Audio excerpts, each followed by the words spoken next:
Yes, मैंने बेटा जी आपको बताया था कि ये मीटिंग्स पर मेन 2 क्वेश्चंस हैं और एक हमने ऑलरेडी कर लिया, एजीएम एनुअल जनरल मीटिंग, और दूसरा आज हम करने जा रहे हैं EGM extra ordinary general meeting. और इन दोनों में से एक हमेशा पेपर में रहेगा, इसके बिना पेपर नहीं बनता। बहुत इम्पोर्टेंट क्वेश्चन है और इसको थोड़ा सा ध्यान से समझना होगा आपको कि एक्स्ट्रा ऑर्डिनरी जनरल मीटिंग क्या होती है और कैसे बुलाई जाती है। तो ये क्वेश्चन है आपके सामने, what is extra ordinary general meeting, why EGM is called, who can call EGM, and state the provisions for holding EGM of shareholders of a company. सबसे पहली बात है कि ये EGM कहते किसको हैं। Extraordinary General Meeting, Regulation 42 of Table F. Any general meeting other than annual general meeting is called extraordinary general meeting. यानी कि जो एनुअल जनरल मीटिंग है उसके अलावा शेयर होल्डर्स की कोई भी मीटिंग होगी वो एक्स्ट्रा ऑर्डिनरी जनरल मीटिंग ही होगी। Annual general meeting of a company is called ordinary meeting, उसको ऑर्डिनरी मीटिंग कहते हैं। Extraordinary general meeting is a meeting which is held between 2 annual general meetings. क्योंकि एजीएम हर साल होती है और 2 एजीएम के बीच में होने वाली मीटिंग को हम एक्स्ट्रा ऑर्डिनरी जनरल मीटिंग कहेंगे। Why it is called? Objectives of holding extraordinary general meeting. An extraordinary general meeting of a company is called for transacting some urgent or special business. Basically, ये meeting क्यों बुलाई जाती है? Urgent और special business of the company for which it is advisable, it is not advisable. ये important बात है। It is not advisable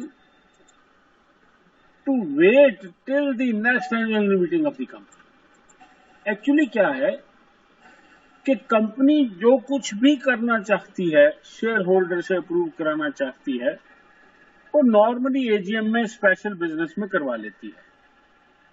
हम ऑलरेडी एजीएम पढ़ चुके हैं कि एजीएम में क्या होता है, एक ऑर्डिनरी बिजनेस होता है, उसमें 4 चीजें आती हैं, वो हर कंपनी एजीएम में करती है। जैसे वो 4 चीजें क्या हैं? कंपनी हमेशा अपने एनुअल अकाउंट्स प्रेजेंट करती है, कंपनी एजीएम में डिविडेंड डिक्लेयर करती है, कंपनी एजीएम में ऑडिटर्स की अपॉइंटमेंट करती है, और चौथा काम कंपनी करती है, जो डायरेक्टर्स रिटायर हो रहे हैं, रिटायरिंग डायरेक्टर्स की जगह कंपनी नए डायरेक्टर्स की अपॉइंटमेंट करती है। बेशक रिटायरिंग डायरेक्टर ही दोबारा चुन लिए जाएं, लेकिन वो प्रोसेस होगा।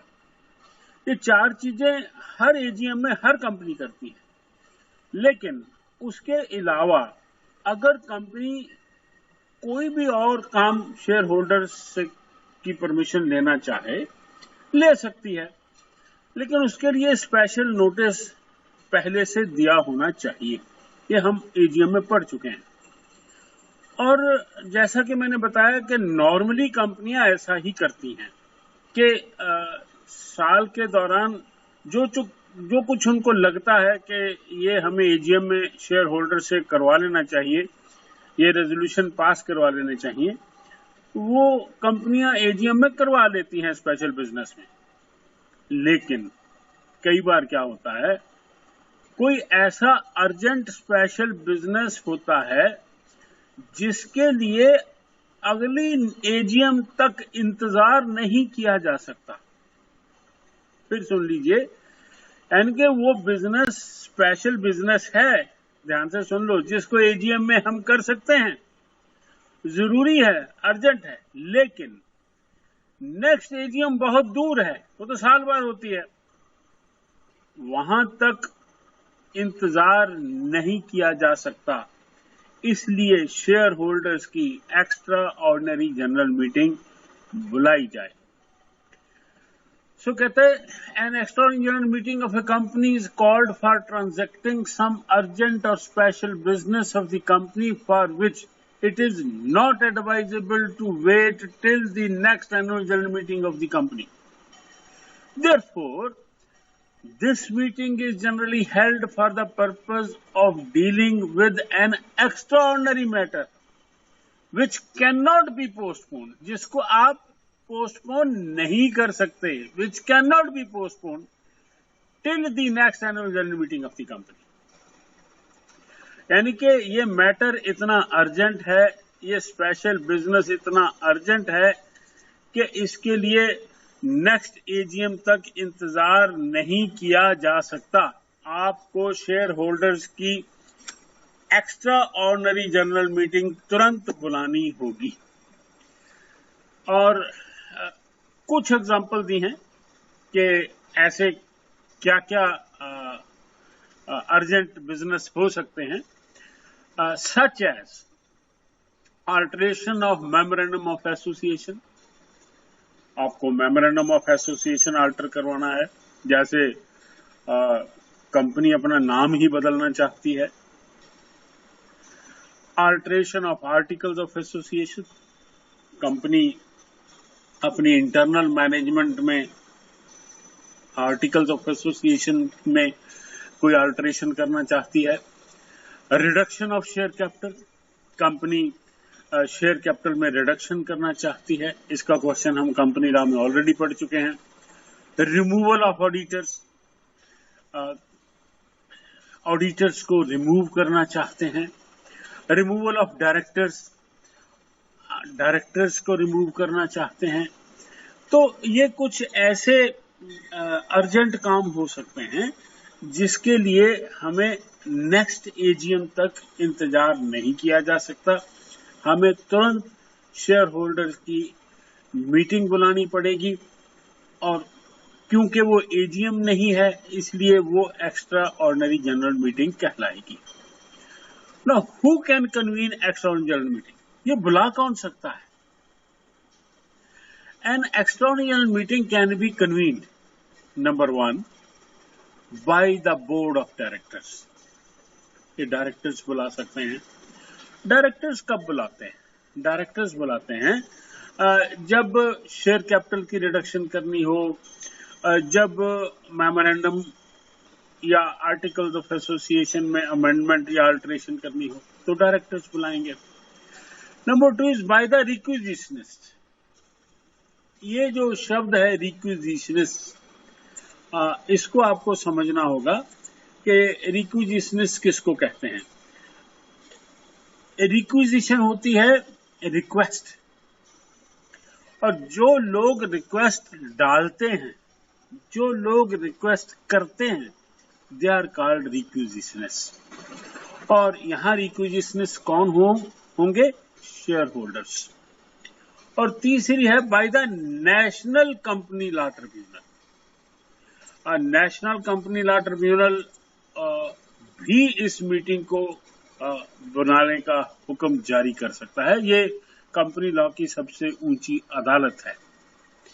सबसे पहले आते हैं हम, when extraordinary general meeting is convened bye the board of directors. जब ये मीटिंग बोर्ड ऑफ डायरेक्टर्स जो हैं वो कन्वीन करेंगे। द बोर्ड ऑफ डायरेक्टर्स में call extraordinary general meeting of the company दो तरह से। Number 1, by the directors on their own, खुद अपने आप, बाय देयर ओन, अपने आप डायरेक्टर्स ये मीटिंग बुलाएंगे। जैसे कंपनी ने मेमोरेंडम ऑफ एसोसिएशन में अल्टरेशन करनी है, कंपनी ने आर्टिकल्स ऑफ एसोसिएशन में अल्टरेशन करनी है, कंपनी ने शेयर कैपिटल में अल्टरेशन करनी है, कंपनी ने कई बार क्या होता है कि बोरिंग पावर एक्सटेंड करनी है अपनी, तो कंपनी डायरेक्टर्स जो हैं वो इस मीटिंग को बुलाएंगे। और दूसरा केस हो सकता है bye the directors on the requisition of share holders. बुलाएंगे डायरेक्टर्स ही, लेकिन शेयर होल्डर्स की रिक्विजिशन पर। अब यहां आके आपको थोड़ा सा ध्यान से समझना होगा कि डायरेक्टर्स को जब ये मीटिंग खुद बुलानी होती है तो कारण और होते हैं, लेकिन जब शेयर होल्डर्स डायरेक्टर्स को रिक्विजिशन दे दें कि मीटिंग बुलाइए, हमारी मीटिंग बुलाइए, क्योंकि मीटिंग बुलाने का अधिकार या डायरेक्टर्स के पास है, कंपनी के डायरेक्टर्स के पास है। डायरेक्टर्स ही कंपनी की मीटिंग बुला सकते हैं, शेयर होल्डर खुद तो बुला नहीं सकते। पहले उनको एक रिक्वेस्ट देनी होगी कि जी हमारी मीटिंग बुलाइए, और जब वो रिक्वेस्ट दे देंगे तो डायरेक्टर्स मीटिंग बुलाएंगे या नहीं बुलाएंगे, ये हम सेकंड स्टेप में देखेंगे। सबसे पहले आते हैं where EGM called by the directors on their own. Where EGM is called by the directors on their own. जब ये मीटिंग डायरेक्टर्स जो हैं वो अपने आप बुलाते हैं, अपने आप,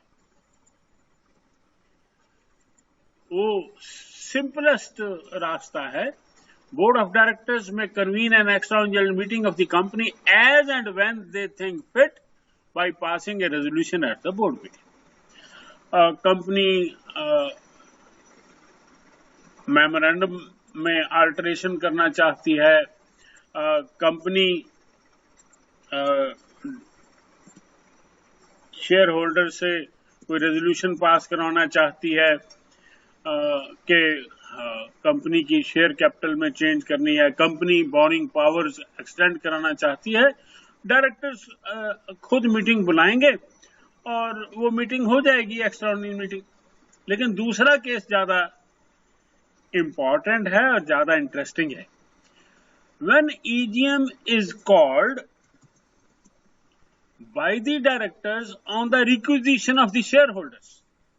अब क्या हुआ है, डायरेक्टर्स ने मीटिंग बुलाने का फैसला नहीं किया है, शेयर होल्डर्स ने रिटर्न रिक्विजिशन दी है कि शेयर होल्डर्स की एक्स्ट्रा ऑर्डिनरी जनरल मीटिंग बुलाइए। अब वो जो लास्ट वाले 2 पॉइंट है ना, वो इसी में आते हैं कि हम आपके ऑडिटर्स को रिमूव करना चाहते हैं, हम आपके बोर्ड ऑफ डायरेक्टर्स से इन बेईमान डायरेक्टर्स को हटाना चाहते हैं, मीटिंग बुलाइए। अब यहां पर जो सिचुएशन है वो कन्फ्लिक्टिंग हो जाएगी, कन्फ्लिक्ट हो जाएगा कंपनी की मैनेजमेंट में और शेयर होल्डर्स में। अब डायरेक्टर्स के पास 2 रास्ते होंगे। नंबर 1, उनको ये मीटिंग बुलानी होगी या वो मीटिंग बुलाएंगे, और दूसरी बात हो सकती है वो मीटिंग नहीं बुलाएंगे। अगर आप उनको पता लग जाए कि ये तो हमें ही हटाने को मीटिंग बुला रहे हैं, फिर क्यों बुलाएंगे वो meeting? Yes, so the director shall have to call the extraordinary general meeting of the company if a requisition is made and signed by। अब सवाल यह है कि वो जो रिक्विजिशन है, जो रिक्वेस्ट दी है, किसने दी है? In the case of companies having share capital, the holder of at least 10% of the paid up share capital of the company carrying voting rights। 10% voting right रखने वाले शेयर होल्डर्स, यानी कि share holders की जो holding है वो उनके पास 10% है, चाहे वो एक आदमी हो, चाहे वो 10 लोग हों, चाहे वो 5 हों, इससे फर्क नहीं पड़ता। 10% शेयर कैपिटल रखने वाले लोग रिक्विजिशन दे दें, वो रिटर्न रिक्विजिशन देंगे तो मीटिंग बुलानी होगी। और कई बार कंपनीज की शेयर कैपिटल होती ही नहीं, विदाउट शेयर कैपिटल होती है। In case of companies not having any share capital representing at least 10% of the voting rights, 10% of voting rights. तो वोटिंग राइट जिन लोगों के पास है वो 10% लोग लिख के दे दें तो कंपनी के डायरेक्टर्स को वो मीटिंग बुलानी होगी। अब हम कौन सी सिचुएशन पर हैं कि कंपनी के 10% वोटिंग राइट रखने वाले लोगों ने कंपनी को रिटर्न रिक्विजिशन दी है कि आप शेयर होल्डर्स की एक्स्ट्रा ऑर्डिनरी जनरल मीटिंग बुलाइए, और वो कारण लिखेंगे नहीं, डायरेक्टर्स को खुद समझ आ जाता है। फिर वो मीटिंग बुलाने का अब प्रोसीजर क्या है? Provisions to hold this meeting, ये कौन सी मीटिंग है जो रिटर्न रिक्विजिशन पर बुलाई जानी है? The board of directors must proceed to call its external general meeting within 21 days of receiving the valid requisition. Valid requisition पहुंचने के 21 दिन के अंदर अंदर board of directors share holders की मीटिंग बुलाने की तैयारी करेंगे। Number 2, the board of directors shall send out notices to all the members of the company giving not less than 21 clear days to hold the meeting. 21 दिन तैयारी के लिए हैं, 21 दिन का नोटिस है, क्योंकि शेयर होल्डर की कोई भी मीटिंग बुलाने के लिए 21 दिन पहले नोटिस देना जरूरी है। और तीसरी प्रोविजन क्या है, ध्यान से देखिए, 21 दिन तैयारी के, 21 दिन का नोटिस, 3 दिन ग्रेस के, 45 दिन के अंदर अंदर ये मीटिंग बुलानी होगी, हो जानी चाहिए। The meeting must be held with in 45 days of receiving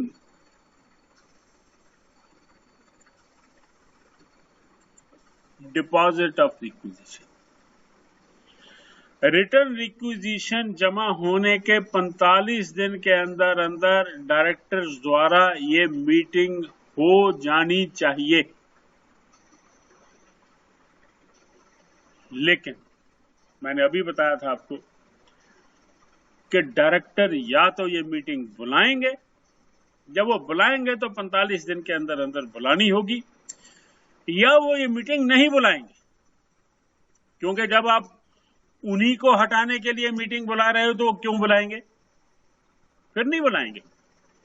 फिर क्या होगा? जब 45 दिन बीत जाएंगे, ध्यान से सुन लीजिए, जब 45 दिन बीत जाएंगे फिर वो इस मीटिंग को नहीं बुला सकते, क्योंकि उनको ये मीटिंग 45 दिन के लिए बुलानी थी, 45 दिन का समय था उनके पास और उन्होंने नहीं बुलाई। फिर क्या होगा? When extraordinary general meeting convened by the requisitionist, अब क्या होगा? ये मीटिंग अब रिक्विजिशनिस्ट बुलाएंगे। Rules regarding holding of meeting by the requisitionist. Number 1, eligible member shareholders. ये मीटिंग कौन बुला सकते हैं? ये मीटिंग वही शेयर होल्डर बुला सकते हैं जिन्होंने रिटर्न रिक्विजिशन दी थी। और वो कौन थे? जिनके पास वोटिंग राइट और शेयर होल्डिंग का 10% हिस्सा था। ये वही लोग हैं जिन्होंने एक वैलिड रिक्वेस्ट की थी कंपनी को कि हमारी मीटिंग बुलाइए, लेकिन डायरेक्टर्स ने वो मीटिंग नहीं बुलाई और 45 दिन बीत चुके हैं। कहता है where a valid requisition signed by the required number of members was deposited with the company to call its extraordinary general meeting of the company and the board of directors failed to call the meeting as required by the requisitionists, the meeting can be called by the requisitionists themselves. और वो कौन है? Yes, in the case of companies having share capital holder of 10% of the paid up share capital of the company carrying voting rights, or in the case of companies not having share capital representing at least 10% of the total voting rights in case the company does not have share capital. ये वही लोग हैं जिन्होंने return valid requisition जमा करवाई थी। Now time period for holding this EGM. अब ये मीटिंग कब बुलाई जा सकती है? ध्यान से सुन लीजिए, 45 दिन ऑलरेडी डायरेक्टर्स को दिए जा चुके हैं, वो निकल चुके हैं, 45 दिन निकल चुके हैं। ये प्रोसेस 46th डे को शुरू होगा, 46वें दिन। और इंपॉर्टेंट क्या है, 45 दिन ही डायरेक्टर्स को मिले थे, 45 दिन ही शेयर होल्डर्स को मिलेंगे। This meeting must be called by the requisitionist within a period of 3 months from the date of deposit of the valid requisition by the requisitionist. Valid requisition जमा करवाने के 3 महीने के अंदर अंदर ये मीटिंग बुलाई जा सकती है। 3 महीने का मतलब समझ लीजिए 90 डेज, और ये भी समझ लीजिए कि उसमें से 45 डेज निकल चुके हैं। अब वैलिड रिक्विजिशन जमा करवाए हुए 45 डेज निकल चुके हैं, आपके पास अब 45 डेज ही हैं। The meeting called by the requisitionist can not be held after the expiry of 3 months। ध्यान से सुन लीजिए, 3 महीने बीत जाने पर यह मीटिंग नहीं बुलाई जा सकती। The meeting called by the requisitionist can not be called after the expiry of 3 months from submitting a valid requisition with the company. और तीसरी बात है, however, a meeting commenced before the expiry of 3 months can be adjourned to some other day after the expiry of 3 months. आपको ये meeting 3 महीने के अंदर अंदर बुलानी होगी। आपने मान लो 90वां दिन था, लास्ट डे था, आपने मीटिंग बुला ली, शुरू हो गई, अगला दिन चढ़ गया जो 91 डे है, वैलिड रहेगी मीटिंग, क्योंकि शुरू कब हो गई थी? 90th डे को शुरू हो गई थी। However, a meeting commenced before the expiry of 3 months can be adjourned to some other day after the expiry of 3 months. ये भी हो सकता है, मीटिंग बुला लिया आपने, शुरू हो गई 90 डेज के अंदर, आपने 1 हफ्ते के लिए एडजॉर्न कर दी। वो कंटिन्यूड मीटिंग होती है। Adjourn meeting is always a continued meeting, तो मीटिंग वैलिड रहेगी। Number 3, no action against defaulting directors. ये क्वेश्चन कई बार पेपर में पूछा गया है। क्वेश्चन क्या पूछा गया है ये भी बता दूं मैं आपको। क्वेश्चन पूछा गया है कि शेयर होल्डर्स ने वैलिड रिक्विजिशन जमा करवाई थी, कंपनी के डायरेक्टर्स ने वो मीटिंग नहीं बुलाई थी, तो डायरेक्टर्स को क्या सजा दी जा सकती है? डायरेक्टर्स के खिलाफ क्या लीगल एक्शन लिया जा सकता है कि उन्होंने मीटिंग क्यों नहीं बुलाई?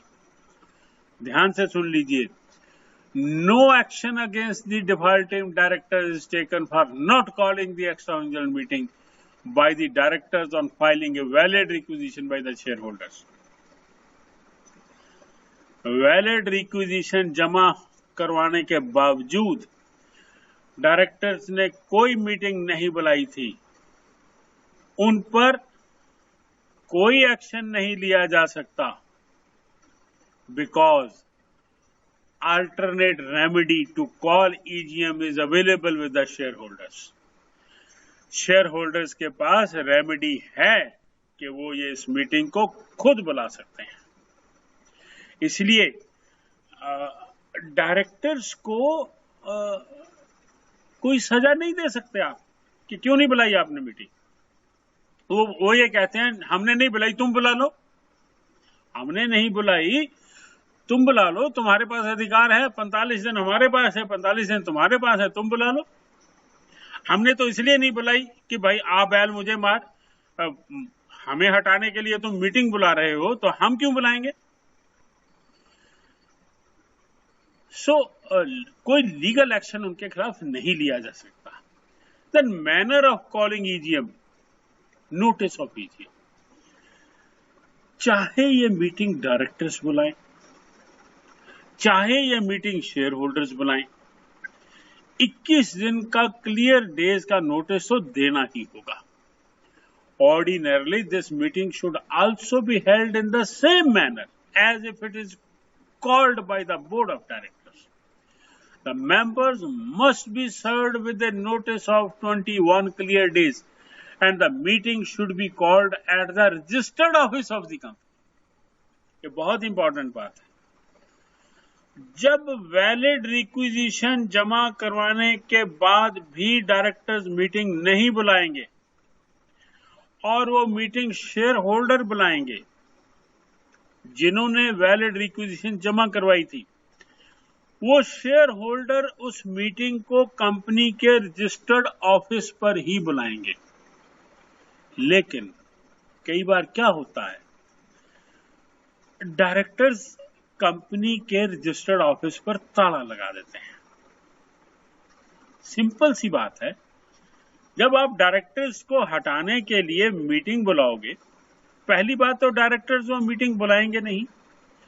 दूसरी बात, फिर वैलिड रिक्विजिशन जिन्होंने दी थी वो मीटिंग बुला लेंगे, और वो मीटिंग बुलाएंगे तो कंपनी के रजिस्टर्ड ऑफिस पर बुलाएंगे, और डायरेक्टर्स वो मीटिंग नहीं होना देना चाहते। वो क्या करते हैं, कंपनी के रजिस्टर्ड ऑफिस को ही लॉक कर देते हैं। फिर क्या होगा? Yes, but where the company do not provide its registered office to be used by the requisitionists to hold the meeting, this meeting can be held at some other place. बहुत important बात है। जब company के directors company का registered office use नहीं करने देंगे, तो ये मीटिंग किसी और जगह बुलाई जा सकती है।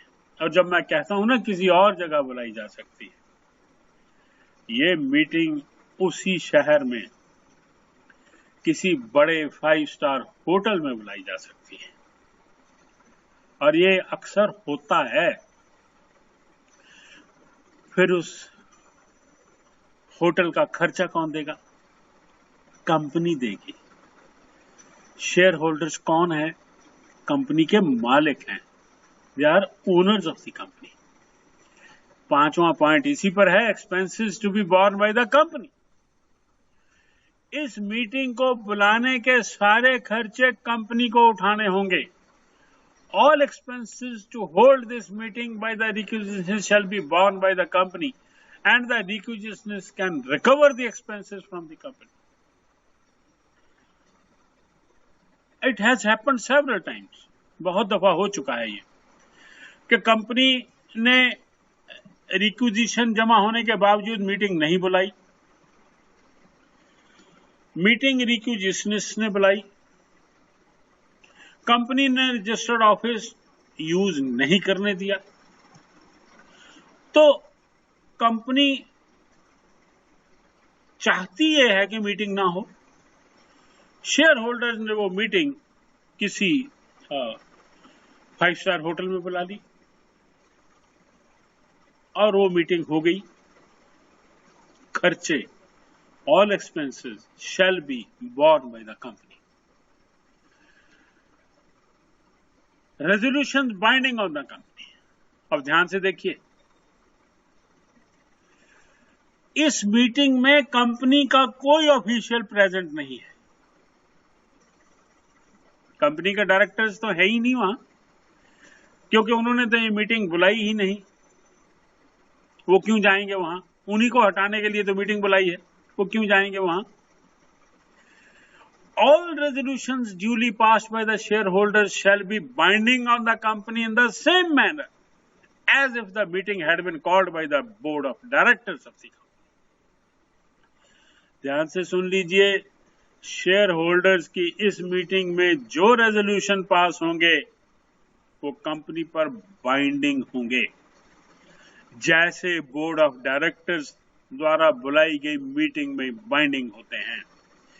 It is important to note that this meeting cannot transact any business other than that for which it has been called, convened either by the directors or by the requisitions. ये वही बात है जो हमने एजेंडा में पढ़ी है।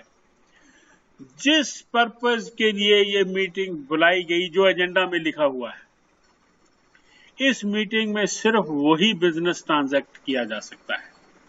और ये तो बुलाई ही स्पेशल बिजनेस के लिए है, अर्जेंट बिजनेस के लिए है। चाहे डायरेक्टर्स ने बुलाई है, चाहे शेयर होल्डर्स ने बुलाई है। इस मीटिंग में वो ही डिस्कस होगा जिस पर्पस के लिए, जिस स्पेशल बिजनेस के लिए, जिस अर्जेंट काम के लिए ये मीटिंग बुलाई थी, चाहे डायरेक्टर्स ने बुलाई थी, चाहे रिक्विजिशनर्स ने बुलाई थी। कोई और बिजनेस कंडक्ट नहीं किया जा सकता। Now, when extraordinary general meeting EGM is convened by National Company Law Tribunal. अब तीसरा केस आता है। पहला केस क्या था? डायरेक्टर्स मीटिंग बुलाएंगे। दूसरा केस क्या था? डायरेक्टर्स ने मीटिंग नहीं बुलाई तो रिक्विजिशनर्स मीटिंग बुलाएंगे। और तीसरा केस क्या है, उसको पहले समझ लीजिए। पहली लाइन लिखी है, were for any reason it is impracticable to call the extraordinary general meeting of the company. किसी भी कारण से इस मीटिंग को बुलाना असंभव हो जाए, impracticable हो जाए, impossible हो जाए, ऐसा भी कई बार हो चुका है। एग्जाम्पल देके बता रहा हूं आपको। कंपनी के रिक्विजिशनर्स ने वैलिड रिक्विजिशन जमा करवा दी और कहा डायरेक्टर्स को कि शेयर होल्डर्स की ये मीटिंग बुलाइए। डायरेक्टर्स को पता लग गया ये तो हमें ही हटाने लगे हैं।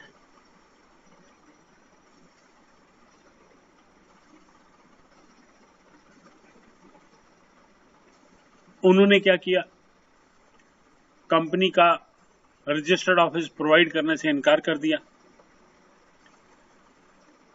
रजिस्टर्ड ऑफिस प्रोवाइड नहीं किया गया। शेयर होल्डर्स ने होटल बुक करवा दिया। कंपनी वालों ने होटल वालों को डरा दिया कि अगर तुमने ये मीटिंग की तो हमसे बुरा कोई नहीं होगा। और होटल वालों ने मीटिंग हॉल बुक होने के बाद भी मना कर दिया कि sorry, we can not provide you. अब क्या हुआ? अब ये हुआ कि शहर का कोई भी होटल शेयर होल्डर्स को मीटिंग करने के लिए अपनी जगह नहीं दे रहा, क्योंकि मैनेजमेंट बड़ी पावरफुल होती है, लेकिन शेयर होल्डर्स मीटिंग करना चाहते हैं। तो कई बार ऐसा हुआ है कि शेयर होल्डर्स ने वो मीटिंग ओपन जगह में बुला ली, जैसे चंडीगढ़ में रोज गार्डन में बुला ली कि भाई कंपनी जो है वो हमें मीटिंग नहीं करने दे रही किसी होटल में और ना रजिस्टर्ड ऑफिस पर करने दे रही है, तो ऐसे करते हैं, हम रोज गार्डन में ये मीटिंग करेंगे। और जब कंपनी को पता लग जाता है कि ये तो रोज गार्डन में मीटिंग करने लगे, तो कंपनी रोज गार्डन में भी मीटिंग नहीं होने देती। क्या करती है कि वहां अपने बंदे खड़े कर देती है, गुंडे खड़े कर देती है कि जो यहां आए मीटिंग अटेंड करने, उसको उठा लो यहां से, टांगे तोड़ दो उनकी, मीटिंग होने ही मत दो। ये होता है, it has happened several times. फिर क्या होगा? कहते हैं, where for any reason it is impracticable to call the extraordinary general meeting of the company, national company law tribunal may order the company to call its meeting to be held and conducted in such a manner in which tribunal thinks fit. फिर क्या होता है कि कोई भी share holder अदालत में चला जाए, नेशनल कंपनी लॉ ट्रिब्यूनल के पास चला जाए कि ये कंपनी हमें मीटिंग करने ही नहीं दे रही, तो नेशनल कंपनी लॉ ट्रिब्यूनल हुक्म जारी कर देता है कंपनी को कि इस मीटिंग को बुलाया जाए। फिर क्या होगा?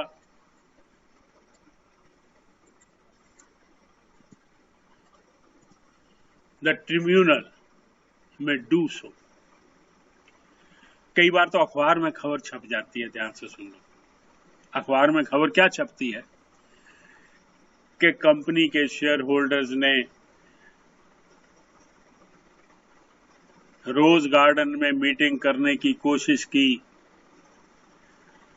कंपनी के गुंडों ने वहां से शेयर होल्डर्स को भगा दिया, उठा के ले गए। और जब अखबार में खबर छपती है तो अखबार जो है वो जज भी पढ़ते हैं। सुओ मोटो, जज ने अखबार में खबर पढ़ ली ऑन इट्स ओन। वो लोग, उनके पास पावर है, उन्होंने खबर पढ़ के कंपनी को नोटिस जारी कर दिया कि मीटिंग बुलाई जाए। Number 2, on the application of any director of the company. एक डायरेक्टर ऐसा भी हो सकता है जो उन शेयर होल्डर्स के हक में, उसने अदालत में एप्लीकेशन दे दी, या on the application of any member of the company, any member, कोई भी एक शेयर होल्डर, एनी मेंबर अदालत में एप्लीकेशन दे दे कि ये हमें मीटिंग नहीं करने दे रहे, तो अदालत इस मीटिंग को करने के हुक्म जारी कर सकती है। Extraordinary general meeting can be called on a public holiday.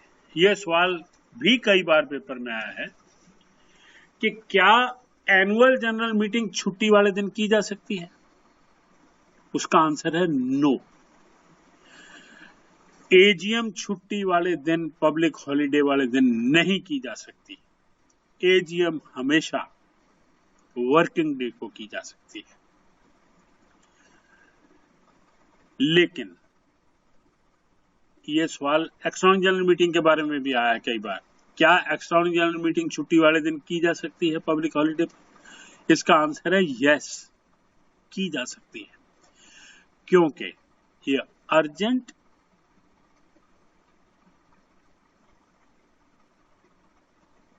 Emergency meeting है, ये छुट्टी वाले दिन भी की जा सकती है। It is very important to note that since an extraordinary general meeting of the company is an emergency meeting of the shareholders to transact a very urgent business or an urgent decision to be taken for the company, it can be held on any day.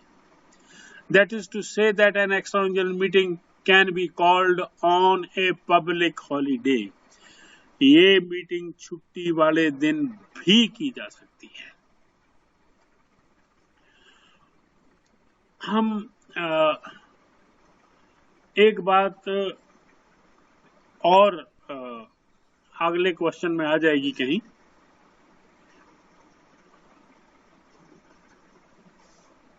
उसका एक point AGM में भी आ चुका है कि रिक्यूजिशनस ने meeting बुलाई, कितने लोग प्रेजेंट हुए, कोरम पूरा था कि नहीं था। ध्यान से सुन लीजिए, अगर रिक्यूजिशनस मीटिंग बुलाएंगे, 1 member present in the meeting, 1 member,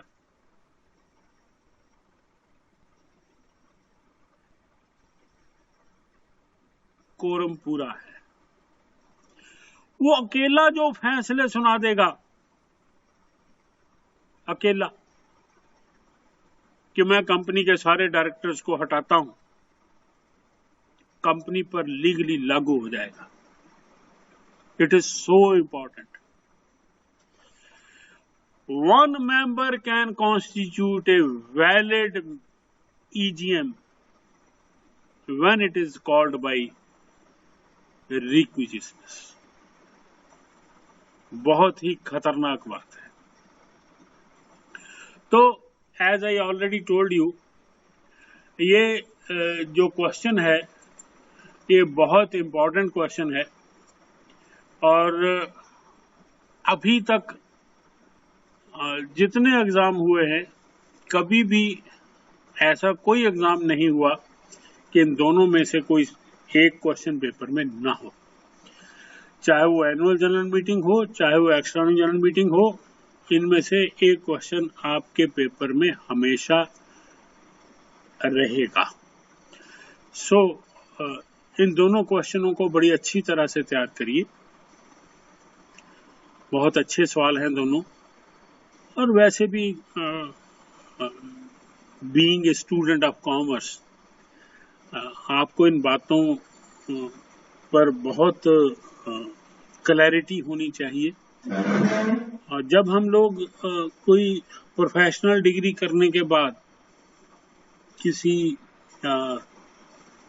interview में जाते हैं, तो वहाँ ये बातें बहुत मैटर करती हैं कि आपको इन चीजों की कितनी नॉलेज है। वहां पर कोई बहुत ज्यादा डिटेल में नहीं पूछा जाता, लेकिन आपकी जो बेसिक नॉलेज है उसको चेक किया जाता है।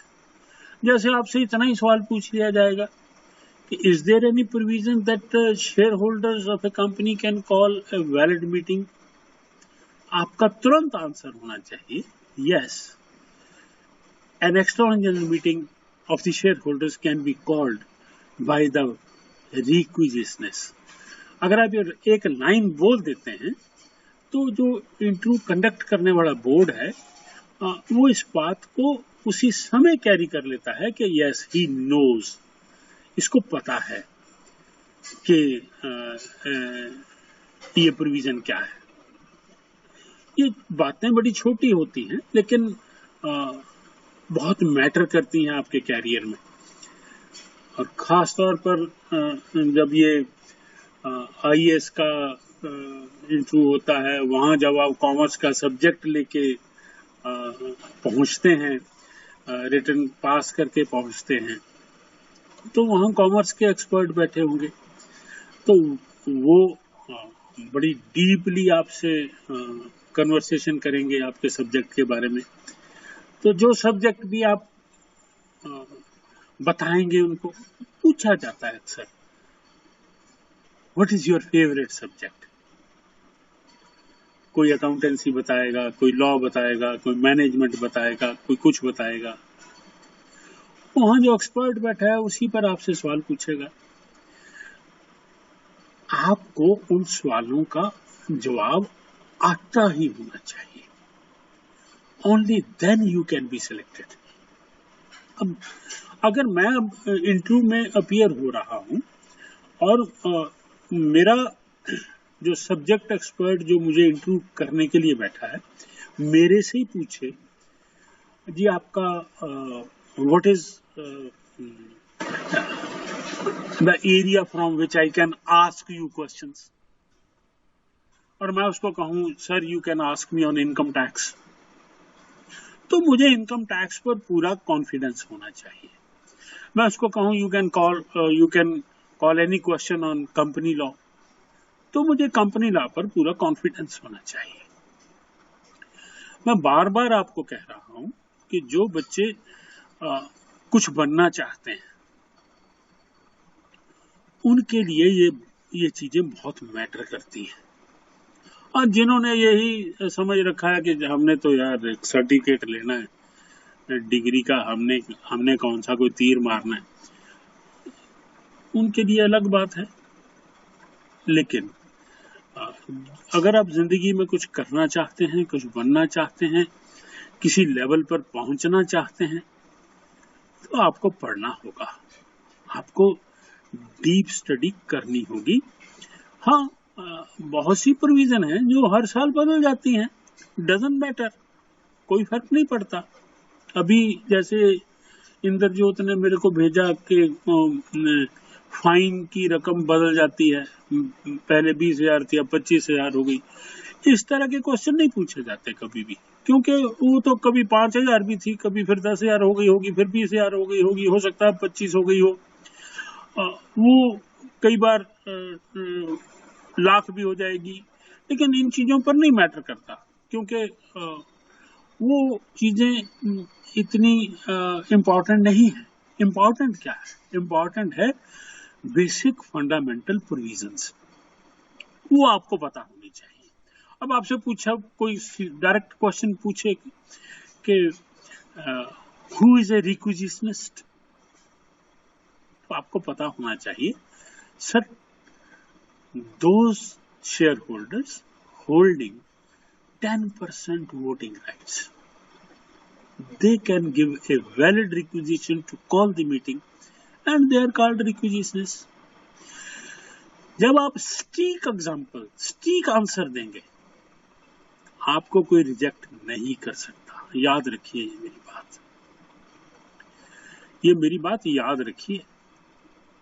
जब आप किसी इंटरव्यू में अपीयर होते हैं और आपसे अच्छे क्वेश्चन पूछे जाते हैं, और अगर आप उन क्वेश्चंस का ईमानदारी से सटीक आंसर देते हैं, आपको कोई रिजेक्ट नहीं कर सकता।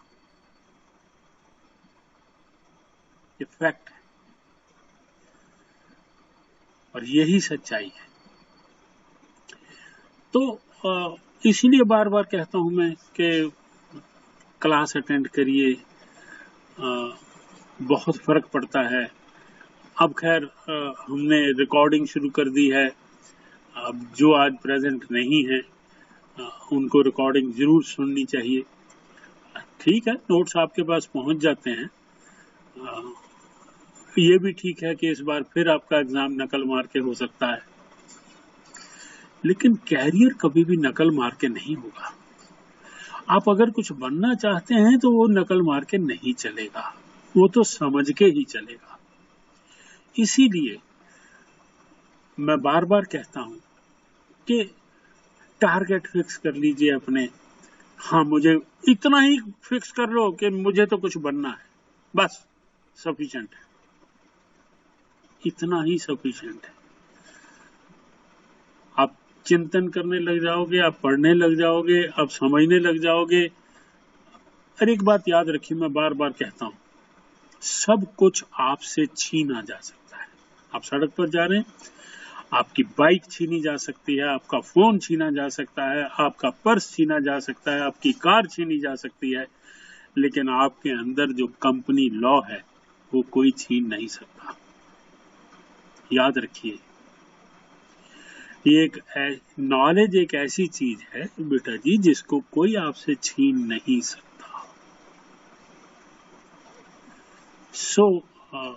कोशिश करिए चीजों को समझने की, हर सब्जेक्ट को समझिए, क्योंकि परफेक्शन तभी आएगी and you can win the battle. सब पहुंचे हैं, कोई कहीं से कहीं पहुंचा है, तो बहुत इंपॉर्टेंट है ये, right. So we'll be meeting day after for the next question.